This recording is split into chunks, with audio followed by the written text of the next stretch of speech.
저는 그냥 이상민 의원님께 도망쳐 도착한 곳에 낙원은 없다라는 말씀을 드리고 싶습니다. 그러니까 본인이 어떤 생각으로 입당을 하셨는지 뭐 사실은 어렴풋하게는 알 것 같습니다. 결국에 민주당을 떠나 도착한 종착지가 국민의힘이라고 한다면 민주당 내부에서 그토록 뭐 당내 민주주의 문제라든지 이런 부분들을 지적하셨던 분이 국민의힘에 존재하고 있는 수직적인 당정 관계에 대해서도 똑같이 목소리 내실 것인지 그 부분이 태생적 한계로 존재하고 있는 정당으로 굳이 옮겨가야 했을 이유가 무엇인지 결국에는 지역구 출마에 좀 더 유리한 조건을 만들기 위함이 아니었는지 이렇게 생각을 할 수밖에 없고요. 그런 점에서 사실 후배 정치인이 보기에는 굉장히 아쉬운 행보라고 생각합니다. 예, 나는 논리적인 비약이 있다고 생각해요. 일단 그 저분이 당에서 쓴소리를 계속했던 게 국민의힘에 오려고 한 게 아니잖아요. 예. 계속 쓴소리를 하다가 계속 쉽게 얘기하면 왕따를 당하고 전혀 그 자기가 주장하는 어떤 그 당내 민주주의가 관철되지 않고 그리고 계속 수박 소리를 듣고 예. 그러면서 공격을 당하다가 어쩔 수 없이 나간 거예요. 예. 견디다 못해 나간 겁니다. 근데 나와서 국민의힘에 왔기 때문에 그분이 그동안에 당내에서 했던 쓴소리는 다 가짜다라는 식으로 몰 수는 없는 거 아니겠습니까? 예. 그리고 국민의힘이 무슨 악마의 정당입니까?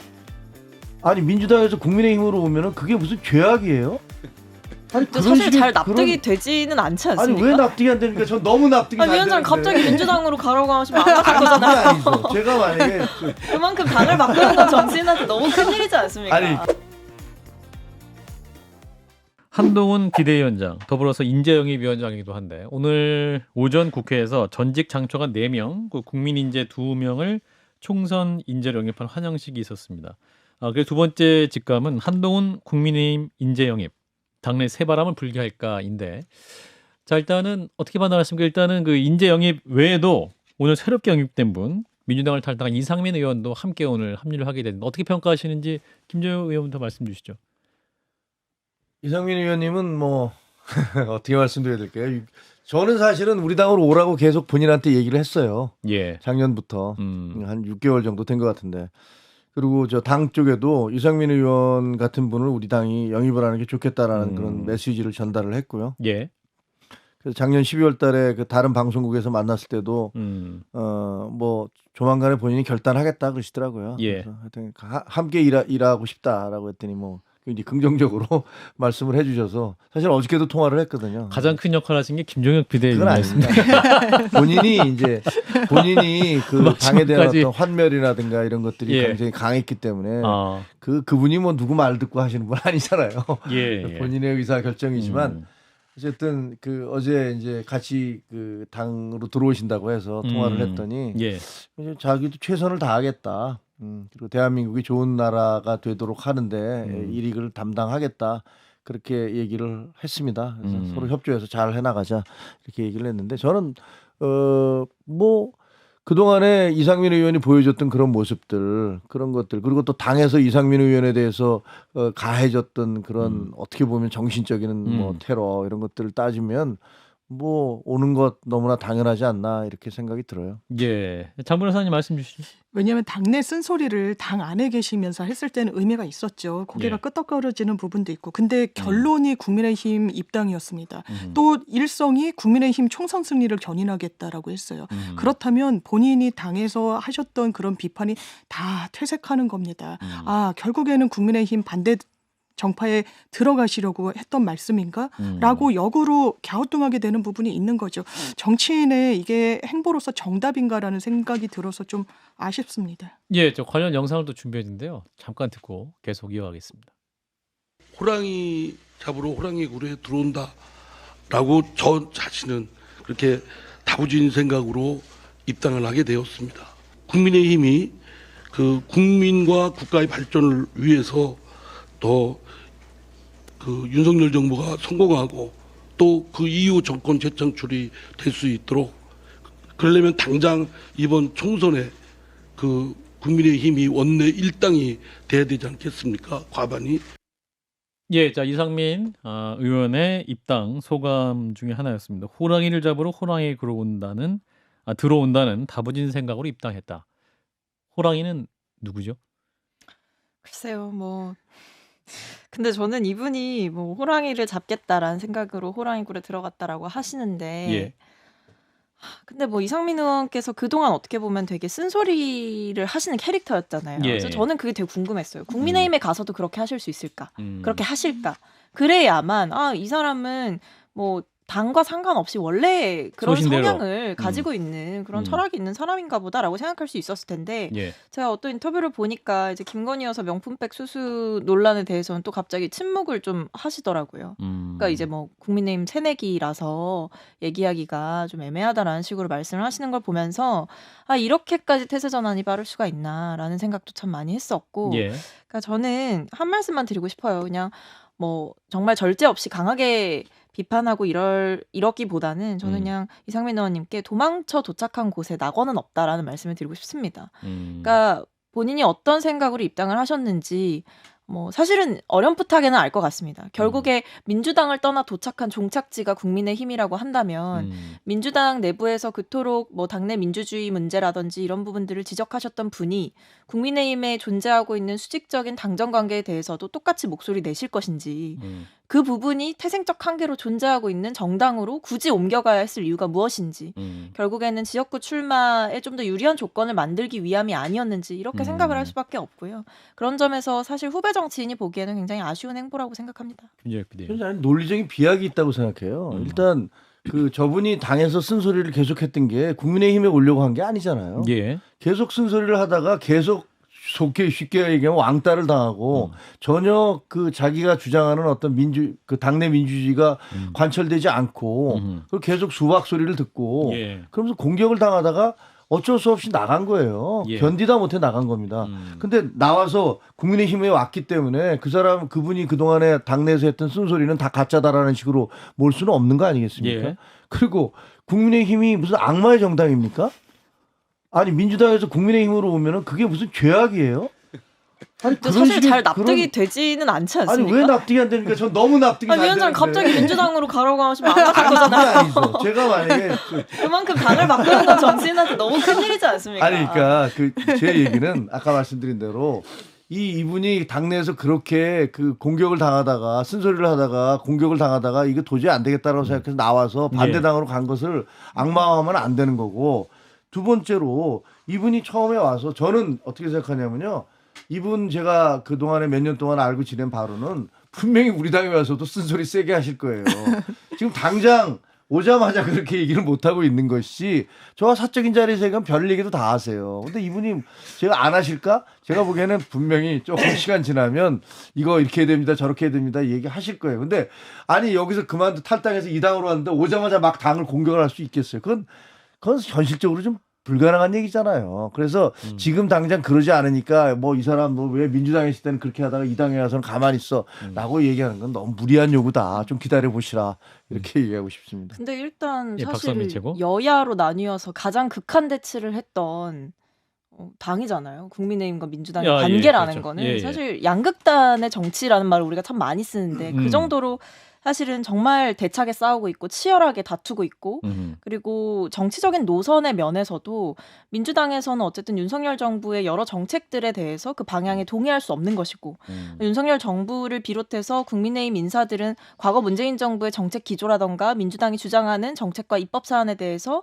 동의할 수가 없는 것이고 그렇게 다른 철학과 다른 지향을 가지고 있기 때문에 다른 당에 모여있는 게 정당이라는 집단인 거잖아요. 근데 제가 비판을 드린 것은 그런 면에서 이분이 오랫동안 정치를 하신 분인데 그렇게 한순간에 또 자신의 철학과 소신을 바꿔서 어떻게 보면 반대의 진영으로 그렇게 쉽게 넘어갈 수 있을 정도로 어떻게 보면 철학과 소신 이런 것들이 참 좀 부족한 게 아닌가 이번 결정에 있어서는 그런 생각이 참 많이 들었던 것이고 그리고 한편으로는 이제 당내에서 그렇게 쓴소리를 하시면서 여러 가지 뭐 고통도 받으셨던 게 사실이지만 그 당내를 정말 바꾸고 싶은 애정이 있으셨다고 한다면 끝까지 남아서 쓴소리 하실 수도 있었던 거라고 생각합니다. 결국 내부 투쟁이라는 건요. 내부에 있을 때 의미가 있는 거예요. 밖으로 나가서 다른 당으로 간다?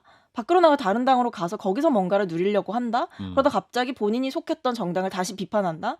이거 사실 국민들 보시기에도 되게 철새 같은 모습인 거잖아요. 철새 정치인이란 말을 우리가 왜 하겠습니까? 예, 자 김영태 저는 좀 다른 차원으로 이해했어요. 그러니까 정치인이 결과적으로 이 상황에서 정치를 하는 여러 가지 이유가 있겠지만 국민을 위하고 국민이 잘 살게 됐으면 좋겠다라는 생각이 있지 않습니까? 예. 그렇다면 어쨌든 이상민 의원이 뭐 민주당 내에서 여러 가지 비주류도 있었고 개딸한테 공격당하는 그런 것도 있었지만 예. 그걸 떠나서 어쨌든 집권 여당이고 여당에 와서 뭔가 본인 정책적인 측면이라든지 여당에서 뭔가 쓴소리를 하고 하는 것이 그리고 국민을 위한 길이라고 생각할 수도 있는 거잖아요. 어쨌든 여당은 정책을 실현하는 정당이고 당장 국민들 먹고 살기 어렵고 이런데 여기 와서 뭔가 역할을 하실 수 있는 부분도 있을 것이고 그런 차원에서 볼 것이지 뭐 이걸 진영 간의 대결로 볼 것은 아닌 것 같고요. 그리고 또 저는 쓴소리의 전제 조건이 정권을 공격하려고 하는 것이기보다는 야당도 결국에는 여당을 향해서 쓴소리하고 하는 것이 정권을 안정하기 위한 전제 조건이잖아요. 그러니까 이상민 의원도 그런 전제 조건에서 오시는 거 아닌가 생각돼요. 예, 김정일 비대위원. 짧게만 말씀드리면 예. 그분 이상민 의원이 거기 남아 있으면 그 당에서 남아서 계속 비판하라고 그러는데 배치 달 수 있겠습니까? 말라 죽어요. 계속 공격하고 지금 이원욱 의원이라든가 다른 의원들이 못 견디겠다고 하는 게 이유가 뭡니까? 거기서 그 이재명 대표의 당 민주당이 그분들에게 공천을 주겠습니까? 아니면 정치적 미래를 보장하겠습니까? 제가 보기엔 전혀 안 그럴 거거든요. 다 자객 공천하고 가만두지 않을 거잖아요. 그럼 그분들 왜 안 남아있지 나가느냐? 그럼 남아있으면 죽는데? 남아있으면 죽는데 어떻게 남아있습니까? 견디다 나가는 거예요. 저분들도. 그런 게 하나가 있고요. 그다음에 남아서 해라 계속 그러는데 왜 이준석 대표에 대해서는 그런 말씀을 안 해주셨습니까? 저희 아이고, 당에서 나갈 때 남의 당인데 굳이 뭐 그걸 아니, 저희가 얘기를 하나요? 그 이상민 의원님은 민주당 식구였으니까 똑같은 말씀드리는 거죠. 기준으로 뭐 그렇게 얘기하려면 이준석 대표에 대해서도 그렇게 얘기를 했어야 돼요. 여기가 오히려 얘기했잖아요. 민주당으로 제가 오진 욕을 먹는 것 않았으니까요. 같아요. 민주당 지지자들한테 오히려 남았다고 저를 자기가 여기서 남아서 비판하라 그랬는데 그러면 나가는 분들에 대해서는 저분도 나가지 말고 남아서 비판했어야지 그 진정성이 그 인정받는다. 아니 그렇게 뭐 얘기를 이준석 해야죠. 대표에 대해서는 우리 김영태 전 최고가 뭐 당내에서 개혁을 해주셨으면 좋겠다 이런 식으로 계속 여러 차례 얘기를 한 바가 있지 않습니까? 저도 뭐 마찬가지예요. 이상민 의원이든 원칙화 상식이든 예. 당내에 대한 쓴소리를 당 안에서 해주셨으면 좋겠다라는 알겠습니다. 바람이 있었던 거죠. 예. 자연스럽게 또 오늘 국민의힘을 탈당이 아니군요. 불출마 선언을 하신 분이 있습니다. 김웅 의원 총선 불출마 선언을 했는데 현역 의원으로서는 장지원 의원에 의해서 국민의힘에서는 두 번째입니다. 어떻게 평가하시는지 좀 들어보죠. 김영태 최고. 그러니까 저희 국민의힘이 반성해야 될 점이 굉장히 많았던 것 같아요. 그러니까 그제 이제 김웅 의원하고 통화하셨던 여러 당내 인사들을 통해서 들어보면 김웅 의원도 많이 지치신 것 같다 이런 말씀들 좀 전해 들었습니다. 그리고 그 선언문에 보니까 결국에 우리가 나아가야 할 곳은 우리 사회 가장 낮은 곳이라는 표현이 있어요. 이거 김웅 의원이 과거에 전당대회 당대표 출마할 때도 보수 정당이 나아갈 방향에 대해서 낮은 곳을 향해야 된다라고 여러 차례 강조한 바 있고요. 예. 근데 지금 국민의힘이 과연 그렇게 하고 있는 것인가, 권력을 향해서 대통령을 향해서만 쫓고 있는 거 아닌가에 대한 울림이 좀 있었던 것 같고요. 저는 당내 많은 의원들 또 당내 많은 당직자들한테 이 선언문이 좀 울림이 있었으면 좋겠습니다. 예. 김정혁 비대위원 보셨습니까? 불출마 선언문? 아니요, 뭐 내용만? 그냥 보도를 통해서 보도를 봤는데 통해서만. 저는 예. 뭐 김영태 의원 전 최고의 그 발언에 대부분 동의합니다. 그리고 김웅 의원이 얘기한 대로 보수 정당이 낮은 곳으로 내려가야 된다는 말에도 전적으로 동의하고요. 참 안타깝습니다. 다른 당에서 보시면 어떠셨습니까? 장 변호사님? 이 말이 마음에 와닿았더라고요. 지금의 국민의힘은 민주적 정당이 아니라는 선언이었습니다. 예. 당 내에서 누구보다 겪어보신 분이니까 저는 정확한 진단일 거라고 생각합니다. 예. 국민의 이 상태로는 표 달라고 할 수 없다고 합니다. 지금 송파 갑 의원이셨죠. 그렇죠. 서울에 예. 지역구를 둔 의원으로서 현실적인 한계를 저는 드러낸 것이라고 생각해요. 이런 표현도 있습니다. 고작 이재명 잡겠다고 헌법 질서를 유린한다라고 했나요? 거의 그런 표현을 썼습니다. 대통령께서 거부권 행사하고 뭐 이런 부분들 그리고 무도하게 수사하는 부분들에 대한 지적 전직 검사 출신으로서 하는 것이라고 생각합니다. 저는 지금 뭐 민주당의 탈당에 대해서 이야기했지만 국민의힘이 훨씬 볼 지점이 많다라고 생각합니다. 지금 한동훈 장관이 영입 인재들을 봐도 그렇고요. 예. 기성 정치권의 사람들을 쓰지 않는 건 뭐 신진 영입 인재들의 뭐 특징이긴 하지만 예. 대대적인 물갈이 예고하고 있죠. 그리고 한동훈 장관도 그렇고 윤석열 대통령과의 공통점은 교집합은 기성 정치권을 상당히 폄훼한다는 겁니다. 여러 언론이 지적하지만 정치 혐오에 기반한 정치를 하고 있어요. 여의도 사투리니 하는 말이 전형적이라는 생각이 들거든요. 예. 그렇다면 공천 작업이 어떻게 될 것인가? 멋지게 하겠다, 승리하겠다라고 하지만 상당한 추출이 있을 겁니다. 공정하고 축출. 축출이 있을 겁니다. 공정한 잣대라고 축출당하신 분들이 평가할까요? 국민의힘의 내부 인사들이 그러지 않을 가능성이 높죠. 그 지점에서 상당히 영리하게도 이준석이라는 정치인이 나가서 준비를 하고 채비를 하고 있다라고 보여져요. 저는 김웅 의원 제3신당 안 가겠다고 선언하셨지만 예. 하나의 신호탄으로 볼 수 있다는 생각합니다. 아, 그렇군. 나중에 또 갈 수도 있다. 네. 흐름으로 보면. 자, 김종혁 비대위원이 하실 말씀이 있으실 것 같습니다. 일단 첫째는 정치 혐오에 대해서 그 한동훈 저 비대위원장이 정치 혐오를 조장한다는 말은 저는 참 받아들이기는 어려워요. 그러니까 정치 문법과 여의도 사투리와 국민의 언어를 쓰겠다라는 그 얘기는 저는 가슴에 와닿거든요. 많은 국민들이 거기 그 말이 와 닿았을 것이라고 생각을 합니다. 예. 정치 혐오라면 같은 나라 국민들한테 일본 불매 운동에 참여하지 않는다고 토착 왜구라고 몰아붙인 그때 문재인 정부의 청와대야말로 정말 정치 혐오의 극이었고 양념이니 뭐니 해서 뭐 수박 소동 뭐 이런 식으로 해서 같은 당에 있는 사람들까지도 계속 밀어내고 배척하고 공격하고 그런 것이 정치 혐오 아닙니까? 그게 뭐 지금 민주당에서 국민의힘 뭐 정치 혐오를 얘기하는 거는 정말 좀 이상한 것 같아요. 정치 혐오가 가장 횡행하고 있는 정당이 제가 경험한 바로는 지금까지 해방 이후에 아마 현재의 민주당이 가장 강력하지 않나 저는 개인적으로는 그렇게 생각을 합니다. 예. 민주당에서 반론하시겠습니까? 정치 혐오를 조장한다기보다는 정치 혐오에 기반해서 정치를 하고 있죠. 윤석열 대통령 그 몰래 따진 녹취에서 뭐라고 얘기했습니까? 이놈의 정신 못 차리는 뭐 XX들 거의 그런 식으로 폄훼했어요. 이거 보수 정당에 대한 평가였습니다. 마음을 주거나 신뢰한다는 표현 아닙니다. 공식석상에서는 그렇게 얘기합니다. 예. 내가 민주당은 못 가는 거 아니냐. 보수 정당의 가치와 이념에 부합해서 그 방향에 고개를 끄덕이기 때문에 국민의힘을 선택한 정치인이 아닙니다. 그러면서 기성 정치인에 대한 대단한 불신을 보여주고 있죠. 예. 그래서 그 끝이 공천 과정에서 어떻게 드러날 것인가 볼 지점이 많다라는 겁니다. 예.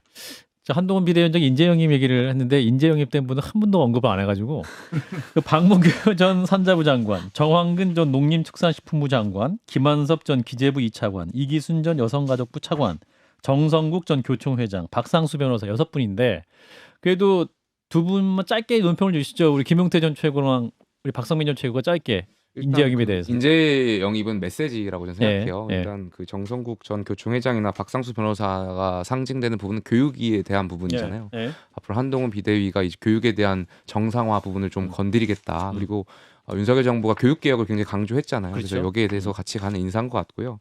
이제 장차관들 인사인데 여기에 대해서는 조금 고민해볼 부분이 있을 것 같아요. 물론 이제 훌륭하신 부분인데 우리가 선거를 이기기 위해서는 인물 구도 바람이라고 하잖아요. 근데 사실상 이 출마하려고 하는 지역들이 쉬운 지역들은 아니에요. 그리고 구도가 굉장히 중요하고 물론 인물도 중요하겠지만 이 구도 결국에는 윤석열 정부의 국정 지지를 올리기 위해서 국민들께 더 좋은 평가를 받기 위해서 우리가 어떻게 나가야 될 부분이 있는지 거기에 대한 어떤 입장이 먼저 나오고 성찰하는 부분이 더 먼저이지 않을까 하는 생각이 있습니다. 예, 박성민 최고도 짧게 인상적인 인재영입이 있으시다면.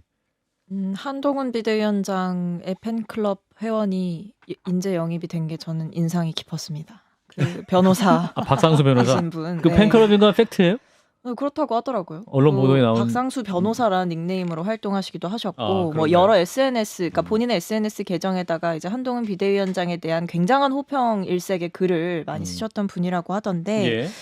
뭐 어쨌든 저는 뭐 그 변호사에 대한 얘기는 차치하더라도, 그러니까 지금까지 한동훈 비대위원장이 보여주고 있는 그 인재 영입에 있어서 뭐 키워드가 뭐 그렇게 딱 잡히고 있는 상황은 아닌 것 같아요. 예. 그러니까 뭔가 어떤 전략을 가지고 임하는 것이겠지만 사실 그 전략이 유효하느냐, 그러니까 또는 한동훈 비대위에 기대했던 바를 잘 충족시키고 있느냐, 오히려 뭐 여러 가지 변호했던 사건들 중에 논란이 됐던 인물도 있었고 예. 그런 좀 어떻게 보면 인사 잡음이 계속 발생하고 있는 상황이잖아요. 예. 그러다 보니까 법무부 인사정보관리단을 할 때 있었던 오류를 또 비슷하게 반복하고 있는 것이 아닌가라는 생각이 듭니다. 네, 여기서 마무리하고 민주당 얘기를 좀 해보겠습니다.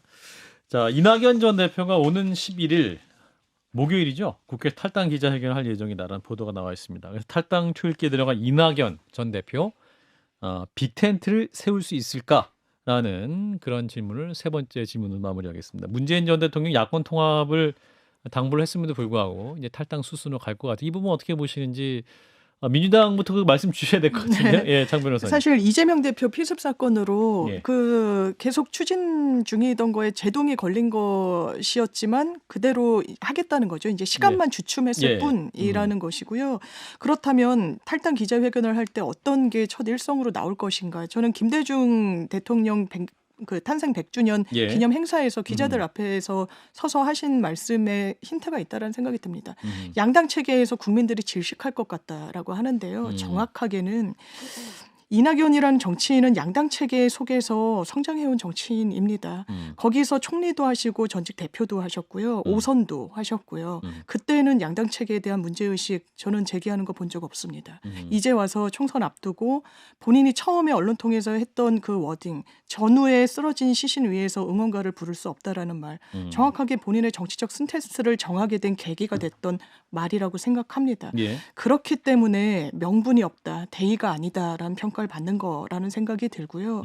그래서 호남 지역이 기반이기 때문에 호응이 있을 거다. 별로 그래 보이지 않는 부분이 있죠. 당내에서 따라 나가는 세력이 있을 거다. 그것도 그렇지 않습니다. 원칙과 상식도 당장 이낙연 신당에 가진 않을 거라고 하고 있으니까요. 예. 그렇다면 이 부분이 홀로서기가 될 것이냐, 과연 굳건하게 설 수 있을 것이냐, 이번 총선에서 이준석이라는 어떤 다른 연대 상대 없이 어떤 유의미한 성과를 또 낼 것이냐. 그럼 이준석과 손잡는 게 기존 본인의 기반인 정치 지지층에겐 손뼉받을 일일 것인가? 여러 면에서 물음표가 많이 쳐집니다. 예, 김정일 비대위원은 그 이낙연 전 대표께서 그 양당 체제가 질식할 것 같다는 거는 그 지금 뭐 그러니까 다당제로 가야 된다라든가 뭐 그런 의미는 아닌 것 같아요. 예. 그 의미는 지금 윤석열 대통령과 이재명 그 대표로 상징되는 그 두 사람의 어떤 그 헤게모니 이거를 도저히 받아들일 수가 없다.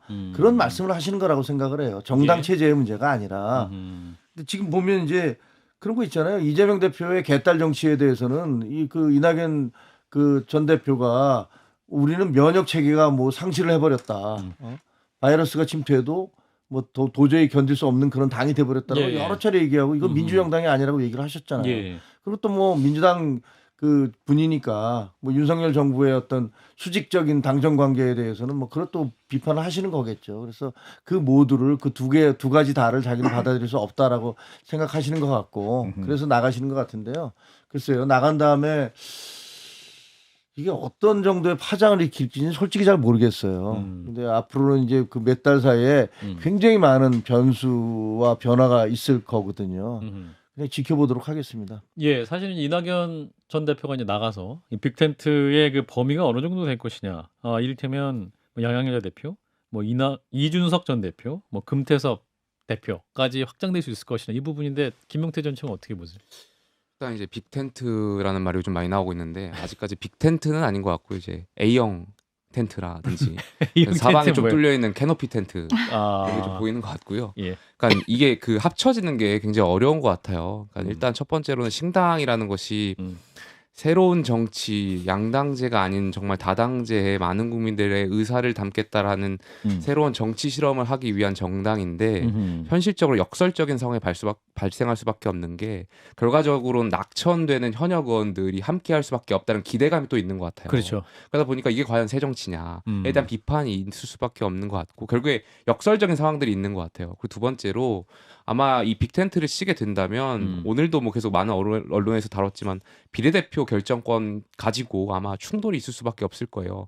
지역구로 친당에서 성공하기는 현실적으로 굉장히 좀 어렵게 보는 부분이 많은 것 같고 그렇다면 비례대표가 신당에서 좀 승부를 봐야 할 텐데 말씀하셨던 대로 이낙연 전 대표의 어떤 지분 문제라든지 이준석 전 대표의 지분 아니면 양양자 의원에 대한 지분 이 지분 가지고 누가 공천 비례대표의 승번을 결정할 것이냐 이것이 굉장히 핵심일 것이기 때문에 여기 아마 갈등이 있고 충돌이 있을 수밖에 없어서 굉장히 어려운 문제지 않을까. 그래서 저는 뭐 신당이 잘 되길 바라는 사람의 한 사람으로서 이런 갈등적인 부분을 잘 해결했으면 좋겠는데 또 현실적으로 그것이 좀 쉽지 않은 문제여서 쉽지 않을 것이다. 빅텐트로 가기는 어렵지 않겠나. 여러 가지 이해 조정 문제에 있어서 세부적으로. 자, 박성민 전 최고. 결국 뭐 주도권을 두고 이제 기싸움이 더 팽팽해질 일만 남았기 때문에 사실 뭐 철학과 소신을 맞춰보기도 전에 그런 실질적인 면에서 실제적인 이익을 두고 아마 다투게 될 가능성이 높다 이렇게 보고요. 왜냐하면 이분들이 소위 말해 이제 어떻게 보면 정치권에서 다 한 자리씩 좀 해본 분들이잖아요. 그렇죠. 이준석 전 대표도 사실은 굉장히 젊은 나이에 보수당의 대표를 했고 뭐 이낙연 전 대표 같은 경우에도 뭐 당대표뿐만 아니라 국무총리까지 역임했던 분인데 이런 분들이 신당을 한다고 했을 때는 어떻게 보면 본인이 주인공이다라는 생각을 가지고 하는 거거든요. 그러니까 주도권을 가져가는 것 그리고 주도적인 역할을 그리고 결정권자로서의 무언가 역할을 하려고 이런 일들을 하는 것인데 사실 신당끼리 모여서 빅텐트를 만든다는 건 누군가가 무언가를 포기해야 되는 작업이 수반이 되는 거잖아요. 그렇죠. 누가 포기할 것이냐, 누가 양보할 것이냐. 그런 면에서 이낙연 전 대표든 이준석 전 대표든 둘 중에 누가 하나라도 과연 양보를 할 수 있을까? 저는 그 점이 좀 의문이긴 합니다. 그러니까 세부적으로 이제 공천 국면 혹은 아까 김용태 전 최고가 말했던 비례대표 순번 정하는 문제 그런 것들에 닥쳤을 때는 막상 합의가 쉽지 않을 것이다라는 전망이 우세한 거군요. 그러니까 아마 각자가 그리는 또 그림이 있을 거잖아요. 예. 그러니까 뭐 이낙연 신당은 이런 방향으로 가고 싶은데 이준석 신당은 아닌데 이런 방향으로 가야 되는데 이것을 두고 얘기할 때 뭔가 합의점을 찾기보다 본인이 그려놓은 그림에 상대를 맞추고 싶은 마음이 더 커질 거란 말이에요. 예. 꺾고 싶은 거죠. 그러니까 그런 것들이 결국에는 좀 생각의 차이라는 이름으로 갈등의 원인이 될 가능성이 높아 보입니다. 이재명 대표는 복귀 시점이 언제이냐 여러 가지 설왕설래가 있습니다. 정 변호사님 혹시 파악하고 계신 게 있습니까? 말씀대로 설왕설래가 있더라고요. 그러니까 예. 당무 복귀를 빨리 하고자 한다, 뭐 의지가 강하다라는 뭐 입장이 있다라고 이야기하시는 분, 아니다 그래도 뭐 더 쉬어야 된다라고 이야기하시는 분. 예. 근데 의료진의 입장은 한 2주 정도는 더 입원 치료가 필요하고 휴식을 취하고 안정적인 상태에 있어야 된다라고 하는데 예. 사실 당 대표가 실무자는 아니잖아요. 그러니까 예. 보고받고 지시하고 지금 여러 단위에서 민주당의 공천 작업이 준비되고 있고 뭐 인재 영입도 되고 있는 그런 상황이어가지고요. 예. 뭐 당무 복귀는 정말 건강을 회복한 이후에 되는 게 맞는 것 같습니다. 지금 보좌관도 면회 못 하고 있다라는 그렇죠. 거죠? 가정만 하고 있는 상황이라고 지금 하고 있으니까요. 아직 완전한 회복기는 좀 아닌 듯합니다. 그렇군요. 그러니까 이제 아직 복귀하지 못한 시점에서 이낙연 전 대표나 원칙과 상식 내분의 의원들의 어떤 탈당 선언 혹은 그런 것들이 유권자에게 어떤 식의 좀 받아들여질 것인가 이 부분은 어떻게 판단하십니까? 박성민 전 최고. 제가 봤을 때 유권자들은 당분간 특히 중도층이나 무당층을 공략하려고 하는 거잖아요. 신당들은.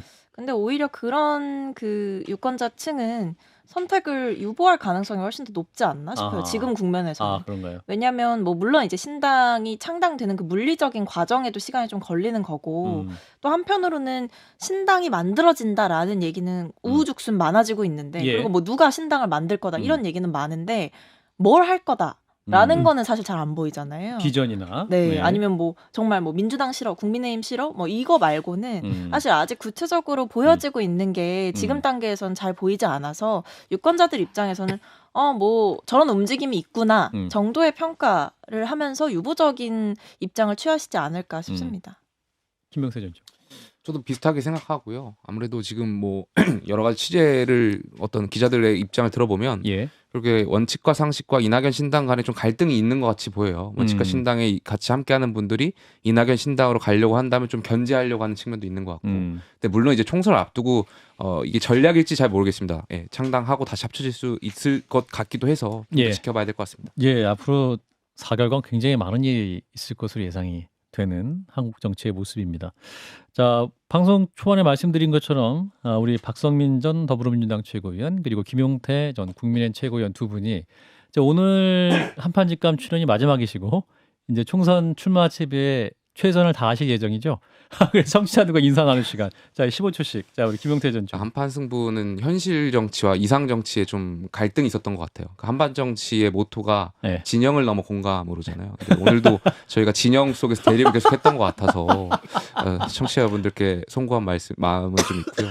이 정도 대립은 뭐 아무 대립도 아니죠. 이제는 진영을 좀 내려놓고 지역에 가서 이제 포천시 가평군에 가서 지역 주민들의 목소리에만 귀 기울일 수 있도록 하겠습니다. 네, 박성민 최고 10초. 저는 아까 제가 발언한 것 중에 그 이상민 의원님 말씀드리면서 제가 잠깐 잘못 말씀드린 게 있어서 그거 하나 정정을 할게요.